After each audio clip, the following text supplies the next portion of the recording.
Hi there and welcome to our YouTube channel. So what if we could terraform Mars? Transforming the red planet into a second Earth isn't just science fiction.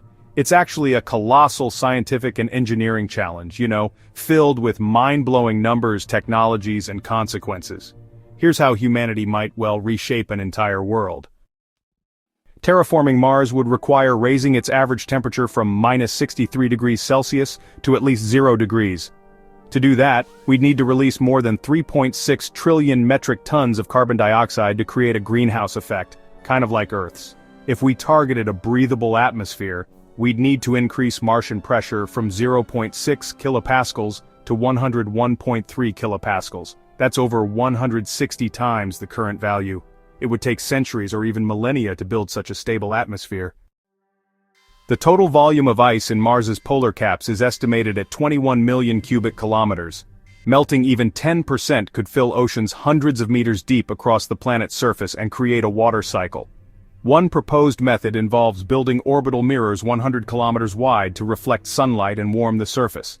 A single mirror that size would require more material than all the aluminum ever produced on Earth.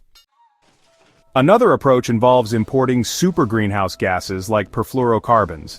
These are, about 10,000 times more efficient than carbon dioxide in trapping heat.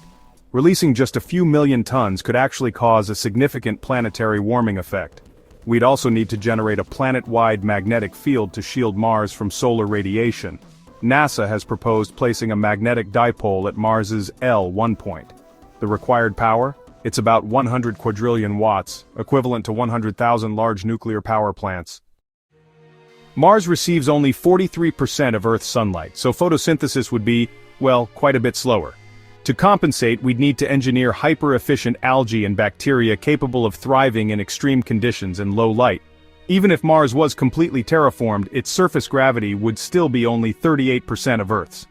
That means long-term health risks like muscle atrophy and bone loss would persist, even in a breathable atmosphere. To oxygenate the planet, we'd need billions of tons of plants or cyanobacteria.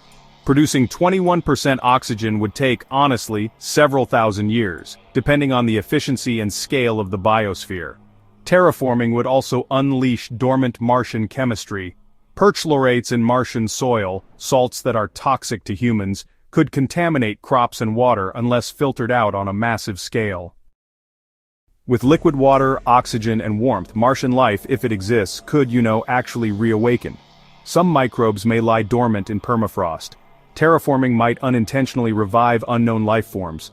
The carbon needed for terraforming may not exist in enough quantity on Mars.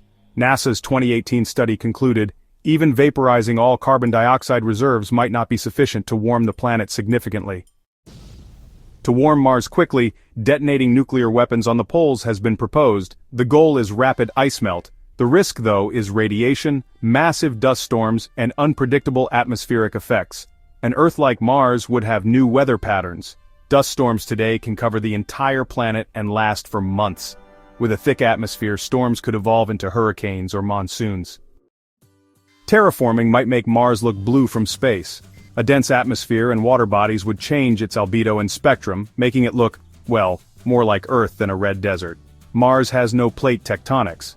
Without this natural recycling mechanism, long-term fertility of soil and carbon cycling would depend on human-engineered systems for sustainability. Building forests would take thousands of years. Trees require deep root systems, Earth-like gravity, and stable temperatures, conditions that would only exist in the final stages of terraforming. Terraforming requires planet-scale engineering never attempted before.